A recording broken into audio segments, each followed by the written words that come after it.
Sous vos applaudissements, s'il vous plaît.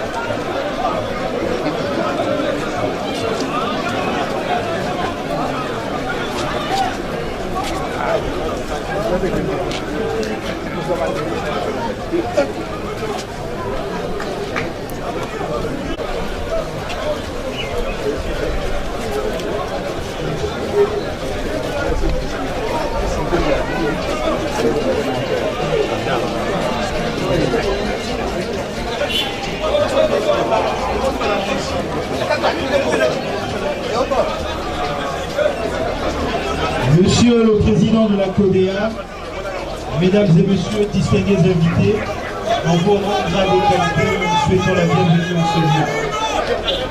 Tel est le vœu de notre tradition, très respectueusement nous vous prions d'observer une minute de silence.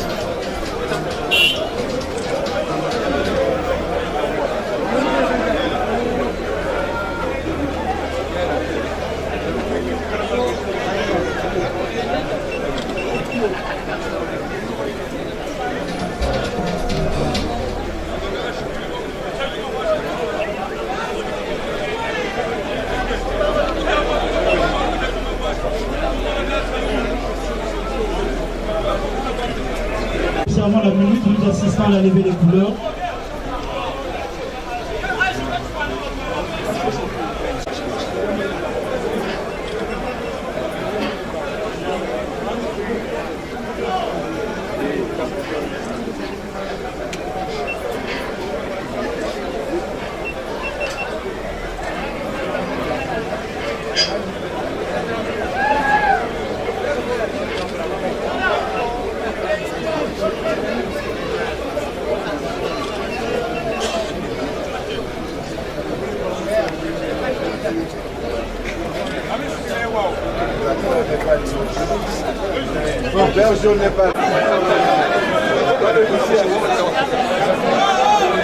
Pour témoigner notre amour à la patrie, très respectueusement, nous vous prions de chanter l'hymne national.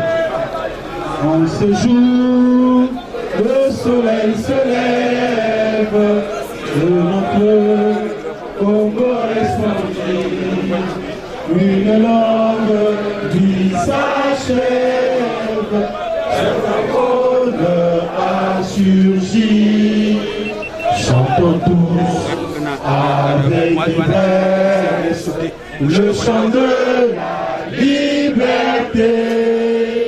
Congolais debout, fermement partout, proclamant l'union de notre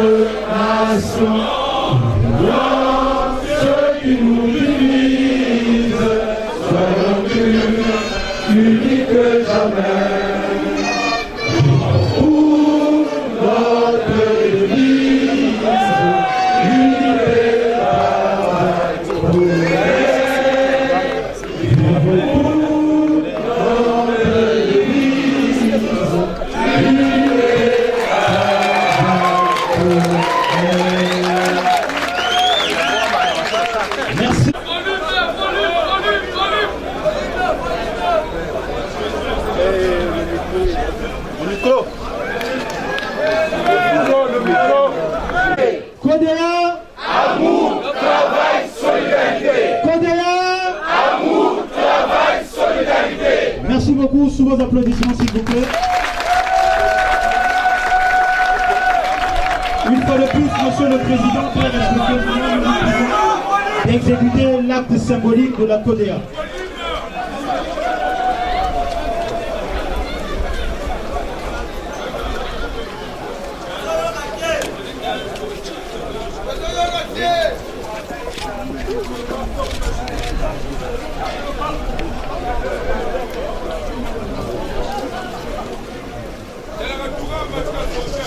Suivi de la culture du mouvement symbolique, on attend l'inauguration du siège national de la CODEA.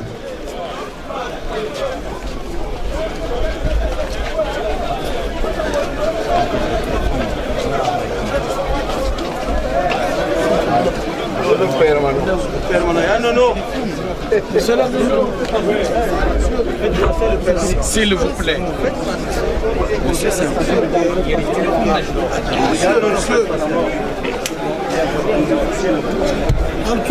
Oui, j'arrive. Pardon.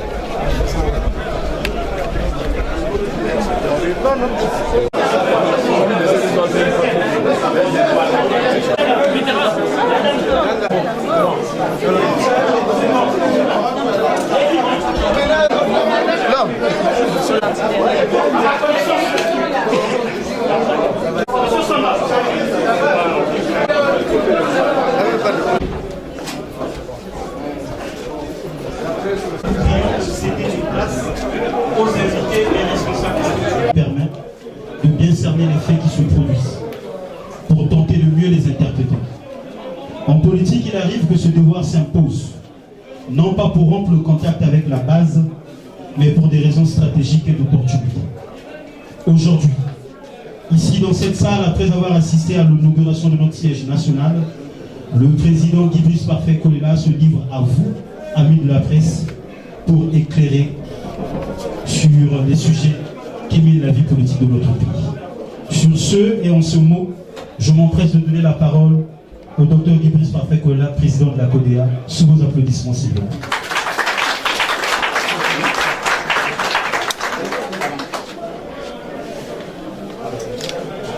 Merci beaucoup.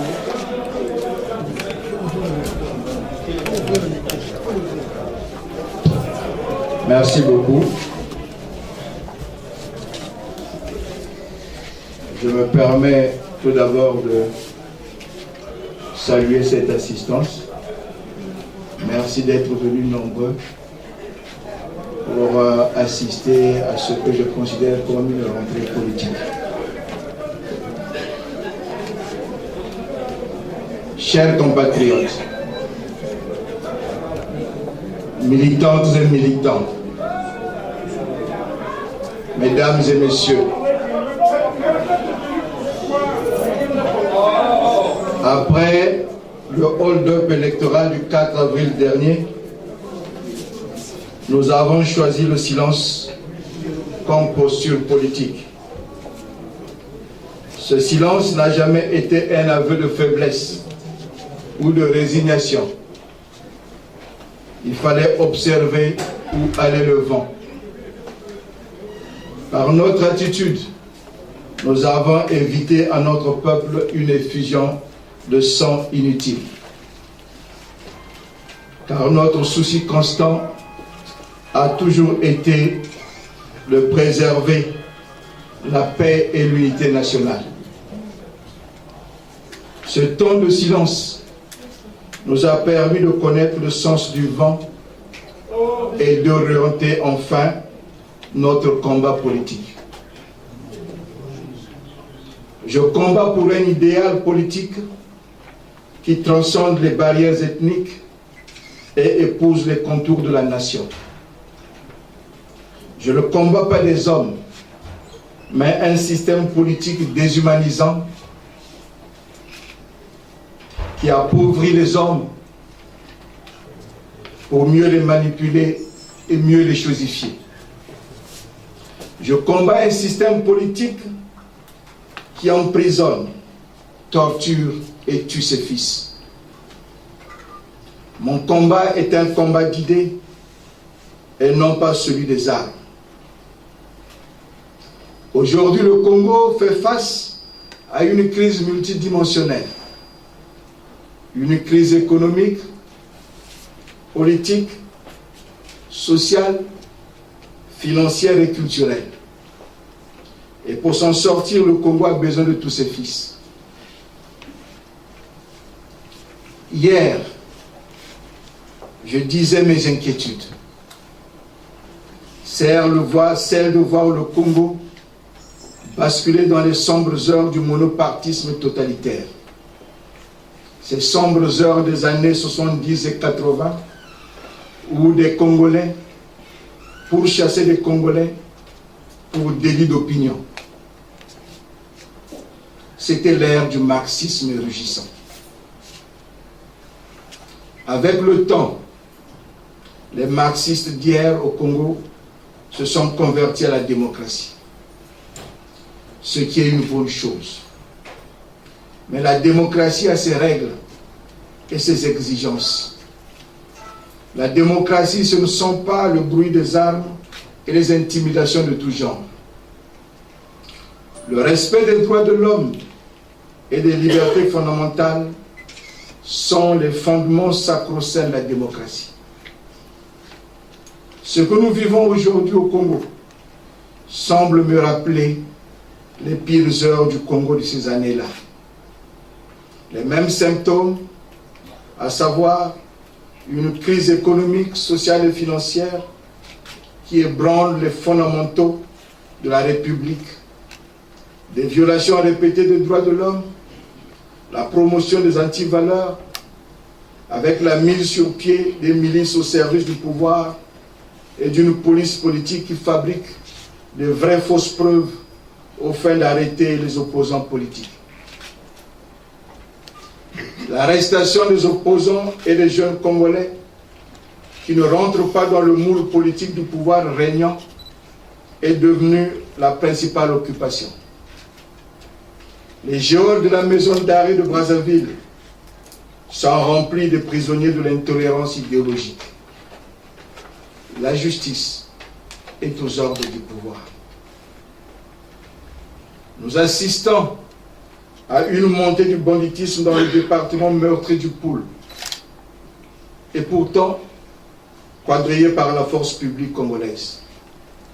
Le dernier fait s'est déroulé le 4 juillet, vers 14 h, sur la route de Minduli-Kinkala, entre les villages Yangui et Mantiedi, à 18 km environ de Kinkala, où 4 fonctionnaires humanitaires qui rentraient sur Brazzaville, après avoir effectué une mission de travail à bord d'un véhicule estampillé au logo Caritas et Secours catholique France, ont été braqués et pris en otage de 14 h à 16 h par des hommes armés et cagoulés, les dépouillant de l'argent et de tous leurs biens de valeur, sacs de voyage contenant des vêtements, ordinateurs, téléphones, rétroprojecteurs.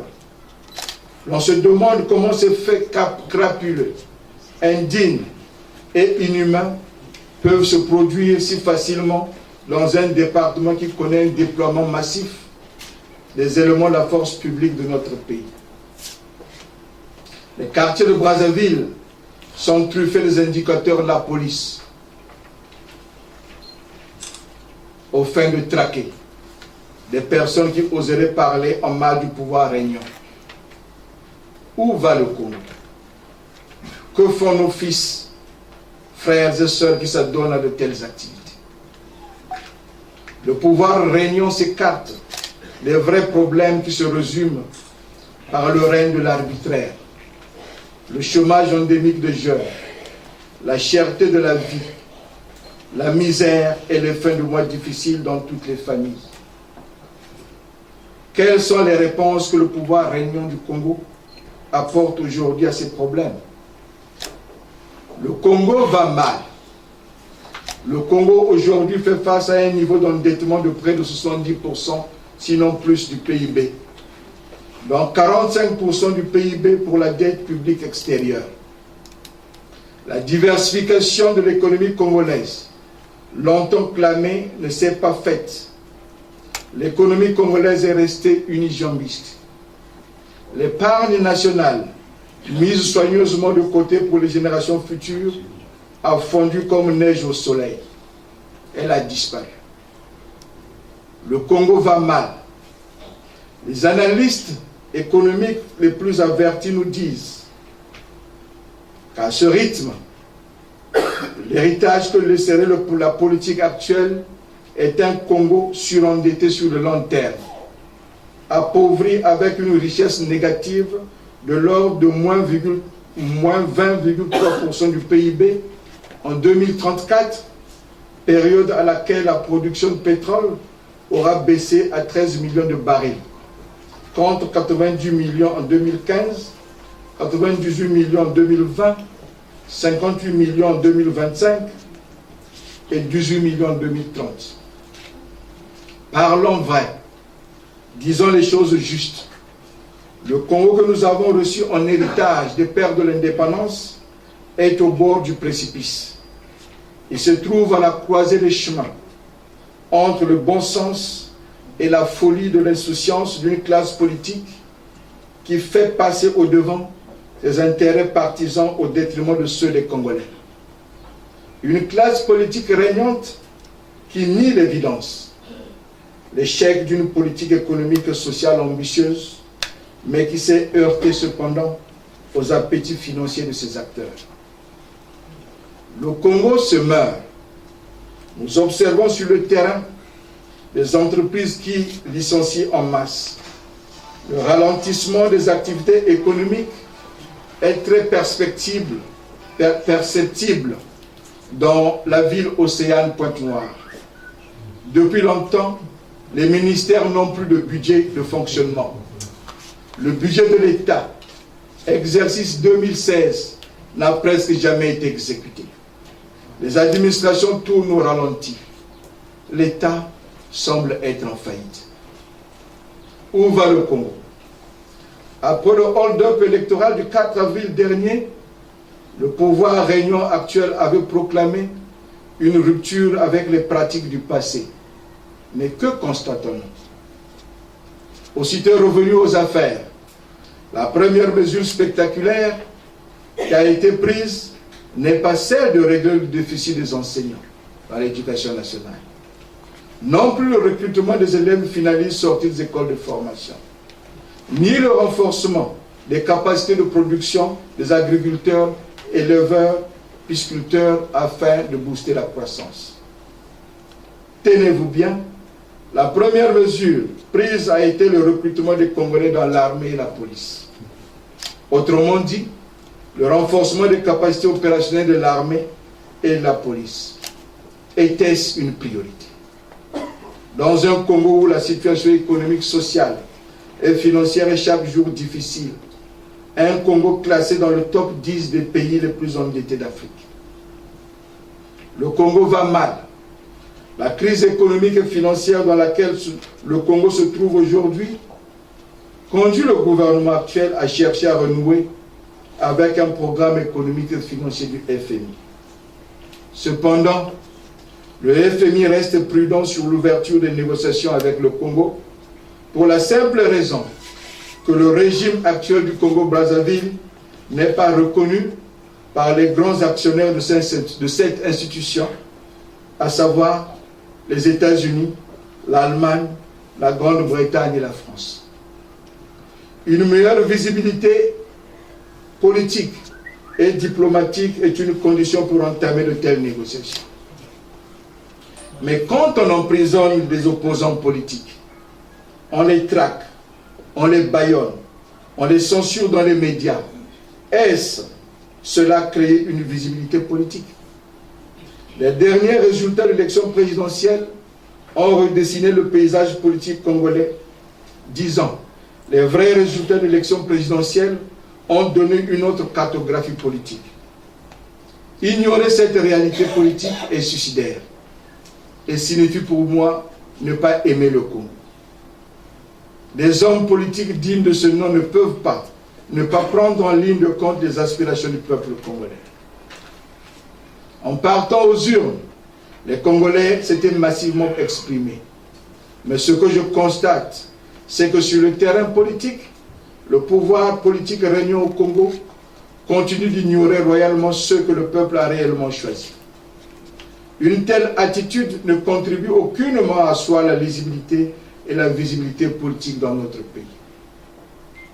Un dialogue politique sous l'égide de la communauté internationale s'impose entre le pouvoir politique régnant au Congo et l'opposition politique qui représente la légitimité du peuple. Seul le Congo devra sortir vainqueur de ce dialogue.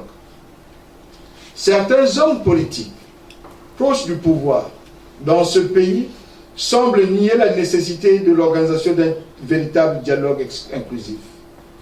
Cette cécité politique m'inquiète et n'augure pas de lendemain meilleur pour mon pays.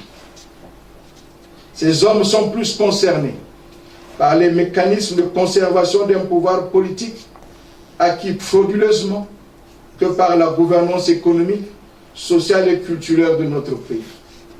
Ce fanatisme politique est en train de tuer le Congo. Le Congo va mal. Il n'y aura de parler vrai entre Congolais que sous l'égide de la communauté internationale.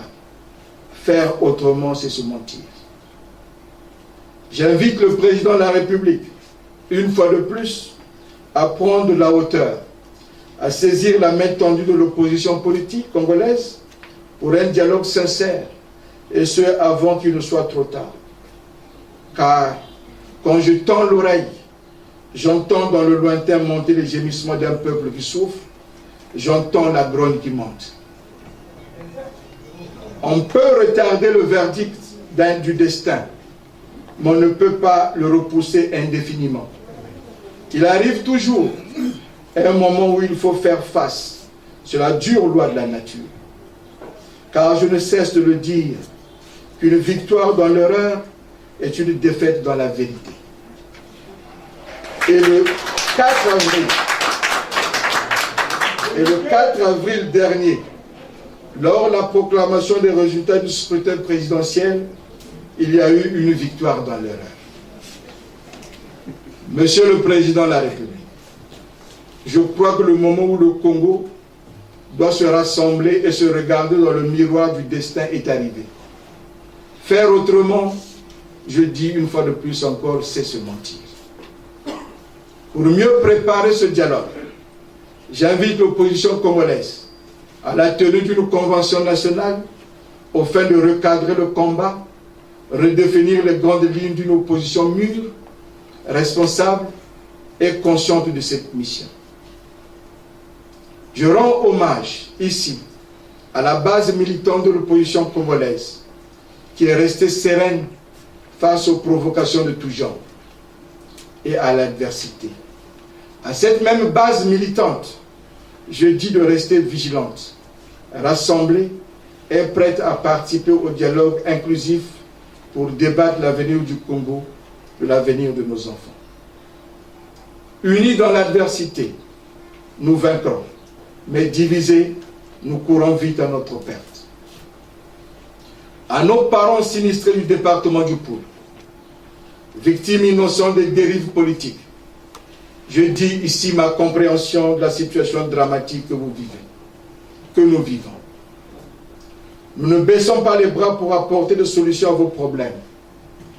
Nous condamnons une fois de plus ce qui s'est passé le 4 avril dernier et disons attendre toujours la mise en place d'une commission d'enquête pour dire la vérité sur ce qui s'est réellement passé. Le département du Poul est devenu aujourd'hui un terrain de chasse où est traqué un des partenaires signataires des accords de paix des conflits qui ont endeuillé le Congo. Un partenaire de paix qui a depuis longtemps déposé les armes et qui était le conseiller du chef de l'État en sa qualité de délégué général en charge de la promotion des valeurs de paix et de la réparation des séquelles de guerre. Ces armes avaient été déposées et incinérées sous la supervision de la communauté internationale le 7 mars 2007 à Kinkala, chef-lieu du département du Poul. Une opération de réinsertion des ex-combattants avait été initiée, mais elle n'est jamais arrivée à terme. S'il y a encore des armes dans le département du Poul, alors d'où proviennent-elles? Aujourd'hui, le département du Poul se trouve encore dans la tourmente. Le retour de la paix ne passe pas par l'usage des armes, mais plutôt par un dialogue franc et sincère. Une sortie politique s'impose.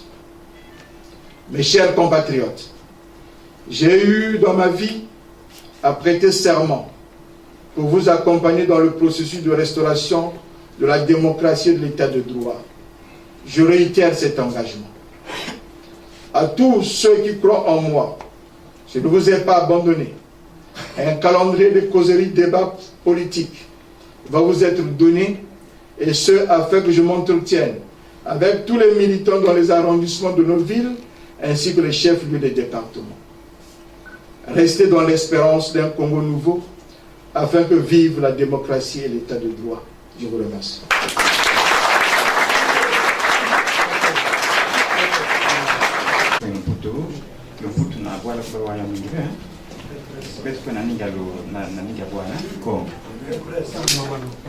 Jean Soufiosi Radio Congo. Guy Brice Pavekolela. Congo kena botambula mbote ve. Gime kotubaya.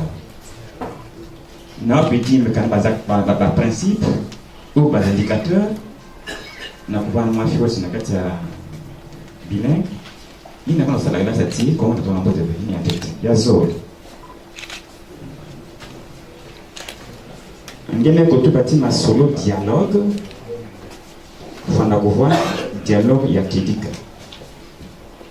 Kana sasongi soko manga nyonso yina banka kana beto kana bozola diyilu na ngu wana mutindwe nige sima ninduki to kaka vilate kana bepik ya tatu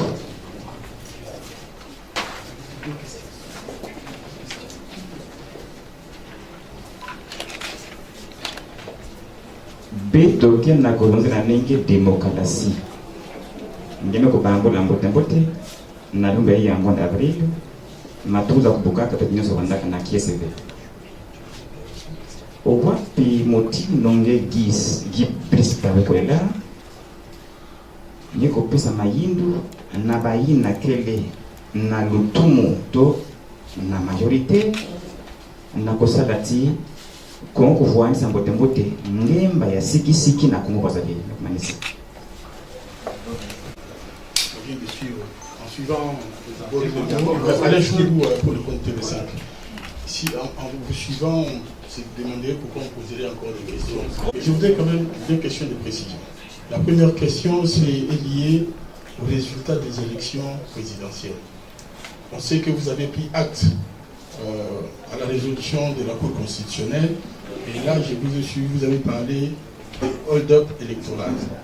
On sait que c'est ça la base de la crise que le Congo connaît. Quelles sont pour vous des solutions concrètes pour mettre fin à cette crise qui est multidimensionnelle, comme vous avez dit? La deuxième question, c'est la Convention nationale de l'opposition. Qui sont de l'opposition et qui ne le sont pas? Parce qu'aujourd'hui, on a l'impression qu'aussi bien les plateformes IDC FOCAD et aussi bien les autres oppositions, on a l'impression que chacun prend une direction contraire. Merci. Président, dans mituna nangana lokota loi lingala poete zali ndinga nangai na kosalela kana yango Sostene Dale ya Radio Congo. Président na yo kilisakola na yo discours na yo ezalaki molai pe olobi mingi na kati ya discours na yo motuna nanga mwa yambo lelo soki mboka ezali na boyokani te ezali na kokoso bakonzi bakotelamaka nakoki kopesa ndakisa lokola ekolo France soki bazali na kokoso omona Sarkozy ayi pembeni na François Hollande lelo toyebi te kita ya ekolo na biso Congo ezali na bwale mingi pasi mingi oyebisi yango baza kolongola bato na misala lelo ozali moko mokambi pe ya palati politique monene awa na ekolo na biso Congo okoki pe kokenda kopesa makanisi na yo epai ya tata mokonzi ya ekolo mpona tombwa ya ekolo. Motuna mwa mibale. Lelo oza koloba pona bolobami baba na ekolo. Soki bolobami wana esalami te ekozala total. Ekozala total. Bolobami oyo boye président ya Kodea Gibbons c'est parfait pour les là aza koloba. Ezali bolobami ya koloba nini. Pour le président Kolela, je me présente, je suis Loïcia Martial, j'interviens pour le compte de l'agence France Presse et RFI. Juste une petite question de précision. Vous avez présenté la situation du Congo, qui est vraiment en crise, une crise multidimensionnelle, vous l'avez dit, sur le plan socio-économique, sur le plan politique. Est-ce que vous pensez réellement que la solution à ce problème passe par le dialogue que vous réclamez? Ce dialogue, vous le réclamez, est-ce pour maintenant, vous voulez un délai, c'est avant la fin de l'année, c'est l'année prochaine? Est-ce que vous pouvez être un peu plus précis à ce sujet? Merci. Tapis Mansamba, Radio Liberté. Président, vous avez dit tout à l'heure que le département du Pôle traverse une véritable crise. Quelle solution préconisez-vous aux autorités pour une sortie durable de la crise dans le département du Pôle? La deuxième question, c'est sur le plan politique. Jean-Marie Michel Mokoko en prison, Andro Kombi Salissa introuvable, le FROCAD traversé par une crise. Est-ce que vous ne vous sentez pas isolé sur le plan politique? Merci.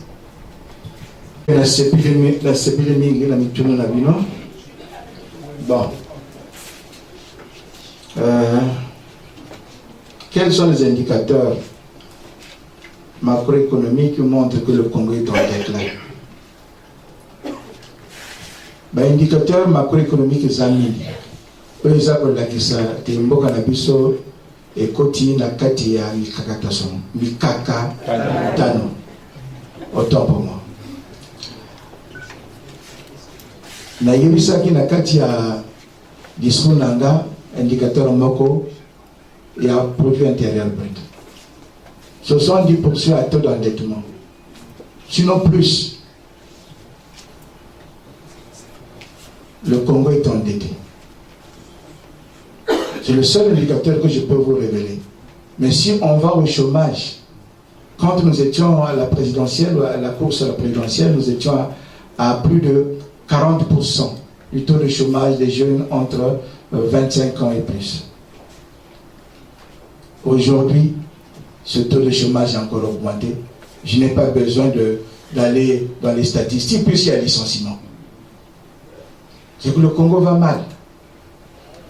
Boka na biso, Jacques Tambola bienté.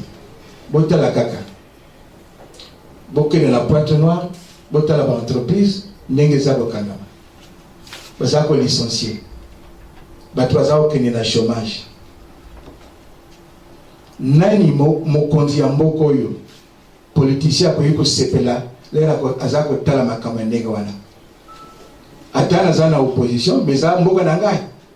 Akoyiko ndimango te. Akoyiko ndimango te. C'est pour cela yango wana nazako loba na tata mokonzi ya mboka ya biso président Denis Sassou Nguesso. Il faut que ça bana mboka tout le bana. Il faut tout le bana parce que tout la qui na gouvernement nalaki moko alaki ukamba mboko yo na yebi ba pasi tozanango.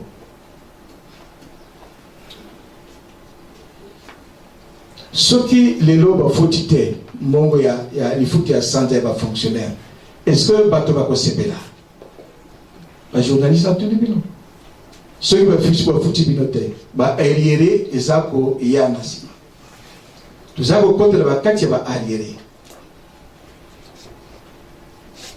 Mboka et ça ko kende na katia libulu.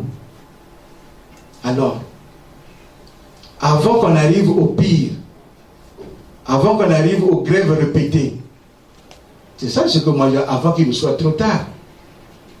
Avant qu'il ne soit trop tard, avant qu'on arrive aux grèves répétées, à la grogne. Il faudrait qu'on prenne notre courage par les deux mains. Qu'on dépasse un peu le clivage sur ce problème-là. Qu'on dépasse le clivage majorité-opposition. Qu'on regarde l'intérêt du pays, du peuple congolais. Du peuple congolais.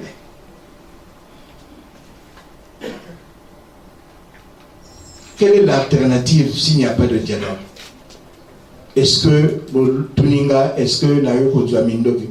Mindoki te? Na Kisunanga, Nayebisi Bino, et nga, comment nanga est un combat, il y a une idée. Ce n'est pas un combat d'âme. Mais si ton fanité, ton sololité, qu'est-ce qui va se passer?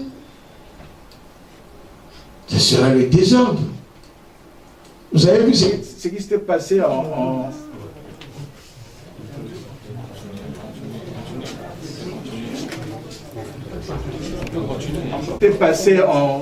Tunisie. En Tunisie, on est arrivé à... Un jeune est arrivé à s'immoler. C'est parce que c'est le désarroi qui pousse les gens à faire cela. Donc, quand je dis avant qu'il ne soit trop tard, c'est par rapport au gouffre économique et financier, à la situation sociale qui se profile à l'horizon que je vois. Je vois ce qui arrive. Les faits économiques sont têtus.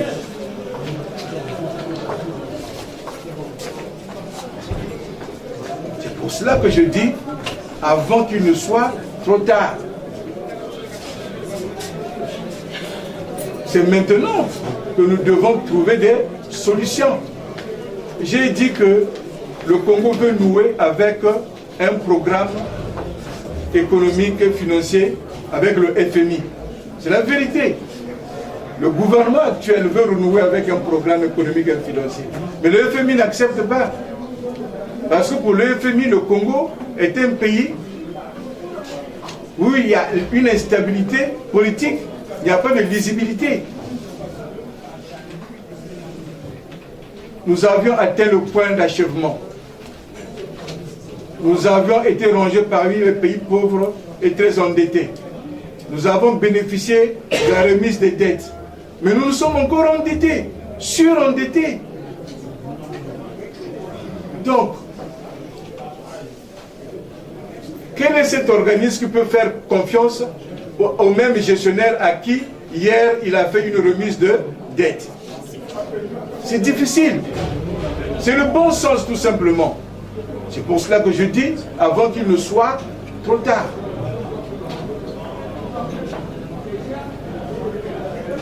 La démocratie. Comment asseoir la démocratie? Mais la démocratie, il faut d'abord se parler. Il faut tout l'obana.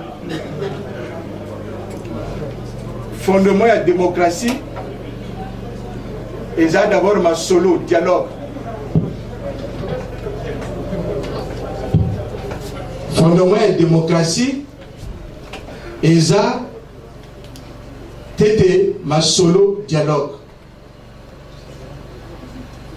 Dialogue. Là où ça ne va pas, il faut tout solo là.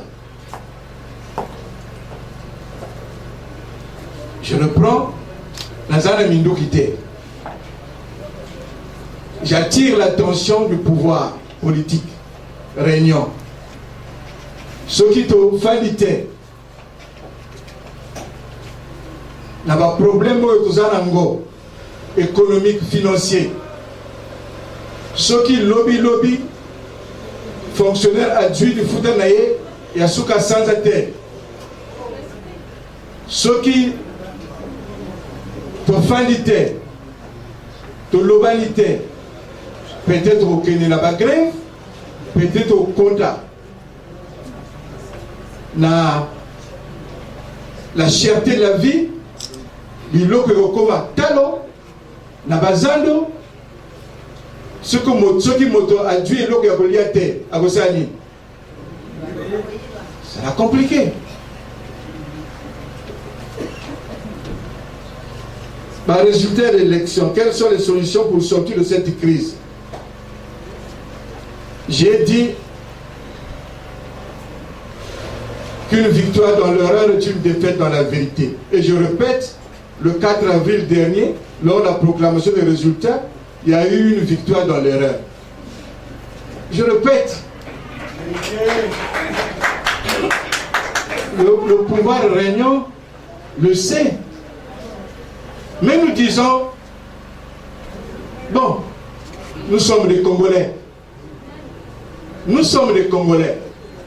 Maintenant, allons à l'essentiel. Asseyons-nous pour que tout le monde regarde se mettre au chevet du Congo. Vous nous avez posé la question de savoir quelle opposition. Moi, je parle de toute l'opposition, je n'exclus personne.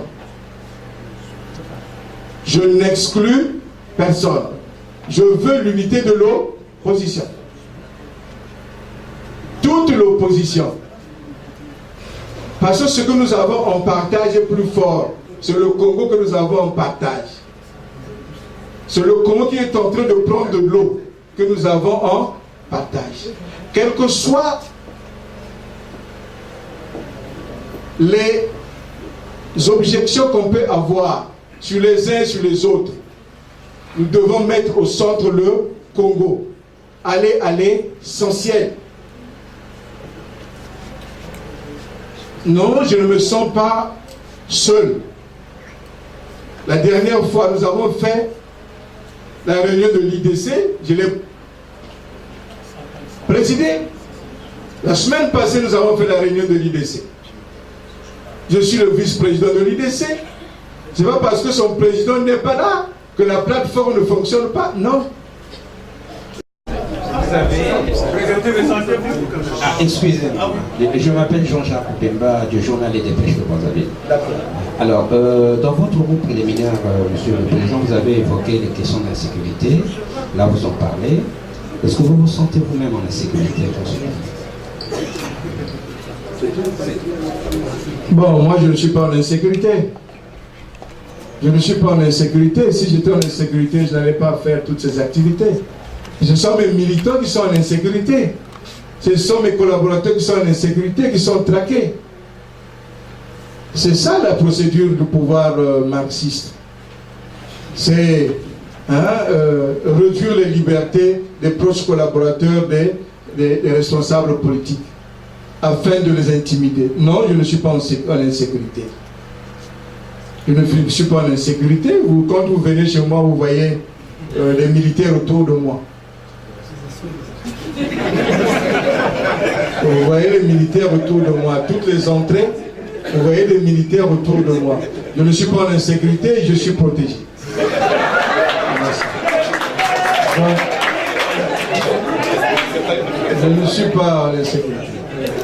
Je suis protégé.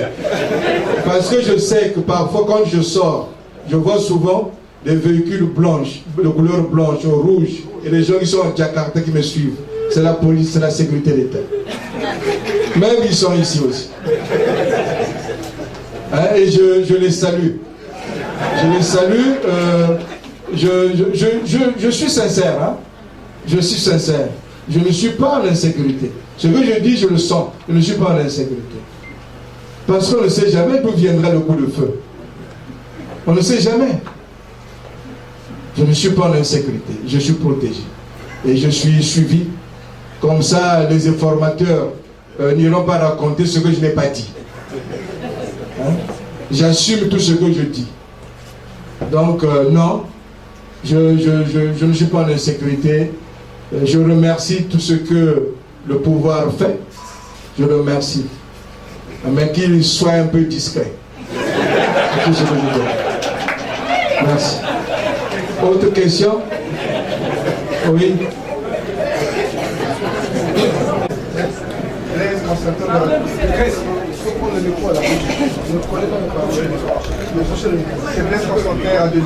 Ah d'accord, merci. Alors, ma question est celle-ci. Très souvent, c'est l'opposition qui réclame le dialogue. Très souvent, c'est la question qui réclame le dialogue.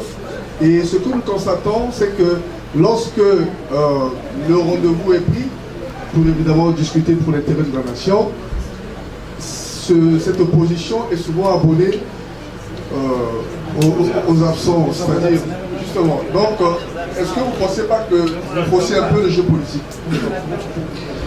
Merci, ministre de la République. Quand on a plusieurs fois convoqué ces dialogues, nous avons dit que c'était de vrais faux dialogues. Parce que on biaisait tout. On arrivait aux conclusions, mais les conclusions n'étaient pas suivies les effets sur le terrain. Jamais les conclusions n'ont été appliquées. Jamais les conclusions n'ont été appliquées. J'ai été au dialogue des Vaux. J'ai été au dialogue de Dolisie. Je n'ai pas participé au dialogue de Sibiti, quoique membre du gouvernement. J'avais dénoncé cela. Parce que qu'est-ce qu'il fallait aller encore dire à Sibiti? Tout s'était dit, mais on n'avait jamais appliqué ces conclusions. C'est pour cela que, contre le dialogue que nous demandons aujourd'hui, ce n'est pas le type de dialogue de Sibiti, plutôt Evo et puis Dolisie. Nous voulons que ce dialogue-là soit sous l'égide de la communauté internationale pour que les conclusions qui y sortiront soient appliquées. C'est ça le problème. Le problème que nous avons au Congo, c'est l'application des mesures que nous prenons quand nous partons dialoguer. Il faudrait que ce dialogue, les conclusions, l'application de ces conclusions soient contraignantes. C'est cela. Nous avons vu ce qui s'est passé dans d'autres pays. La Côte d'Ivoire a eu des problèmes, il y a eu le dialogue de Marcoussis. La RDC a eu le problème, il y a eu le dialogue de Sun City à Johannesburg. Il y a eu plusieurs exemples. Nous disons, et sous l'égide de la communauté internationale. Et il y a eu respect de ce qu'on avait décidé. Mais au Congo, quand on va décider, on dit tout simplement que ce sont des recommandations. Et que le président de la République n'est pas obligé de les appliquer. Ce sont des recommandations. Ce sont des recommandations. Et que le chef de l'État n'est pas obligé de les appliquer. Ce n'est pas bien ça. Donc, soyons assistés par la communauté internationale pour que ces mesures que nous allons prendre soient contraignantes pour le Congo. Voilà en réponse à ce que j'avais à vous dire. Merci. Autre question, la dernière? Monsieur le Président, oui. Sur le département du Poul, oui. que vous Monsieur Karissi, s'il vous plaît. Que j'envisage. Le département du Poul est dans la République. Le département du Poul est dans la République. C'est la solution du dialogue. Le révérend pasteur Ntoumi, le ministre Ntoumi, a été conseiller du chef de l'État, je l'ai rappelé. Il avait rendu les armes. Mais curieusement, on nous dit qu'il y a encore des armes dans le Poul. Ces armes proviennent d'où? Pour acheter des armes, il faut un user. Il y a beaucoup de papiers qu'il faut avoir. Mais comment, diable, ceux qui sont dans le Poul peuvent avoir des armes? C'est là où je rejette encore la balle du côté du pouvoir régnant. C'est qu'il y a quelque chose qui ne tient pas. Il y a quelque chose qui ne tient pas. Regardez ce qui s'est passé le 4 avril. Ou la veille du 4 avril. Très tôt. Qu'est-ce qui s'est passé? Les armes ont crépité. Mais il n'y a pas eu impact de balles. Il n'y a pas eu l'impact des balles dans les murs. On a brûlé le commissariat, mais il n'y a pas d'impact des balles. Qu'est-ce qui s'est passé? Donc, il faut qu'une commission d'enquête impartiale. La police qui est impliquée ne peut pas même pas faire des enquêtes. police qui est impliquée, la force publique qui est impliquée, ne peut pas en même temps être celle qui fait des enquêtes. Comme on l'emploie, ils sont juges et partis. J'avais demandé une commission d'enquête à l'Assemblée nationale. On m'avait dit qu'ils avaient transmis le dossier au gouvernement, que bon, voilà. Donc c'est pour cela que j'ai dit non, ne nous voilons pas la face. Ne soyons pas ces fanatiques-là. Ne soyons pas ces fanatiques. Ces fanatiques d'Ochombe. Non, voilà, c'est comme ça. Président, oui, oui, oui, oui. Non, c'est pas bon. C'est pas bon. Quand les choses ne vont pas dans ce pays, il faut le dire véritablement. Ça ne tient pas. Là, ce qui s'est passé, je ne suis pas loin de croire que le pouvoir est impliqué. Je ne suis pas loin. Ils sont en train de tout faire pour m'impliquer là-dedans. Non, Parfait était parti à Soumouna rencontrer le révérend pasteur Ntoumi, donc celui qui avait donné des ordres aux ninjas pour attaquer. Oh, honte à vous. Mais je n'étais pas le seul à aller voir le révérend. Ceux du pouvoir étaient partis le voir. Ils avaient délégué des gens. Moi, j'étais parti voir le révérend. Parce que le vendredi, le dernier meeting du stade Marchand, quand il est sorti de là pour rejoindre Soumouna, il y a eu une altercation au niveau de Nganganingolo au péage. La force publique avait ouvert le feu sur les éléments du pasteur Ntoumi. Et là, il y a eu 2 personnes qui sont tombées. Un ex-combattant et puis quelqu'un qui vendait là. Il fallait bien enterrer ces gens. C'est pour cela que le lendemain, je suis parti le voir pour donner ma contribution. Et j'en avais profité pour parler à ces ex-combattants pour dire que ce n'est plus votre problème. C'est un problème de la justice. C'est un problème de la Constitution. Nous ne sommes pas dans les armes. Donc, aujourd'hui, je vous dis, certains qui sont mal intentionnés sont en train de vouloir collecter des preuves. Non, il est impliqué là-dedans. Il est impliqué. Oh, moi, si je suis impliqué, je vous dis que j'assume. Mais je ne suis pas là-dedans. Je ne suis pas là-dedans. Je ne suis pas là-dedans quand les armes ont crépité. Celui qui est là-dedans, moi je dormais, j'étais chez moi à 2 h du matin. Quand les armes ont crépité, j'étais à la maison chez moi. Donc, je suis impliqué et je dors pendant que ça se passe. Non. Disons les choses vraies et justes. Ce n'est pas gentil ce qu'on fait. On montre des gens du doigt. On traque les opposants. On leur met sur le dos ce qu'ils ne savent pas. Ça me rappelle le moment où Bernard Koéla était et ses amis étaient chaque fois traqués à la sécurité d'État.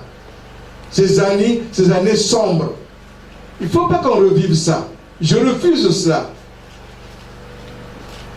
Asseyons-nous pour régler les problèmes du Congo. L'opposition demande le dialogue. L'opposition unie. Et vous verrez que nous allons réussir cette unité au sein de l'opposition.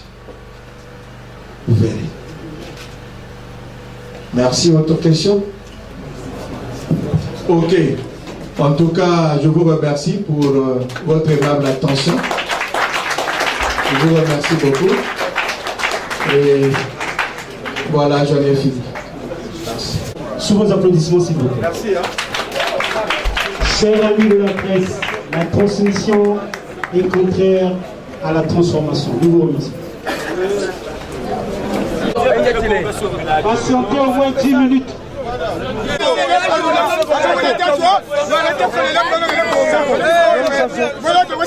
Patientez un instant, s'il vous plaît.